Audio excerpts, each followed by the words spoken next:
So यसरी हेर्नु पर्यो, यो एक्सपान्सन भएको छ कि छैन भनेर हेर्नु पर्यो। यो थिच्दै ठिक, त्यसपछिबाट there is no pulse, no breathing, then you jump immediately to chest compression.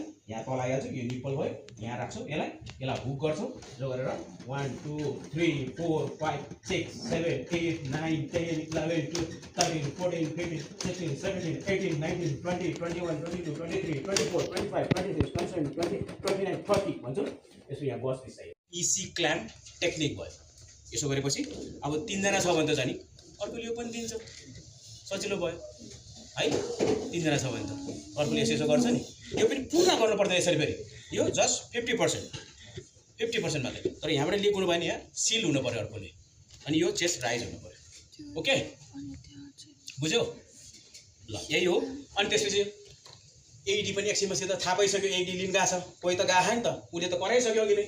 अब एडी लिएर उसले चाहिँ आइपुग्छ, ऊ आइपुग्छ। ऊ आइपुगेपछि उसले कम्प्रेसन गरेर छोड्ने होइन, त्यो आफ्नो काम जारी राख्ने हो।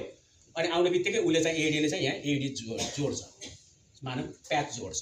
ओके, एउटा प्याच यहाँ लाग्छ, एउटा प्याच यहाँ राख्छ, ठिक छ। त्यसपछि तार जोड्छौ, त्यसपछि त्यसलाई रिदम एनालाइज भन्छ। उसले ठ्याक्क 30 सेकेन्ड बित्तिकै एकछिन wait for analyse, rhythm analyse गर्न त्यो। त्यसले सकेबल भन्छ कि नसकेबल भन्छ।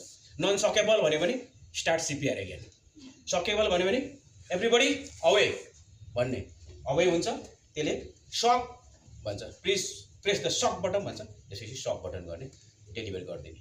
त्यसपछिबाट इमिडिएटली फेरि जम्प गर्ने सिपिआरमा। कुरा बुझ्यो?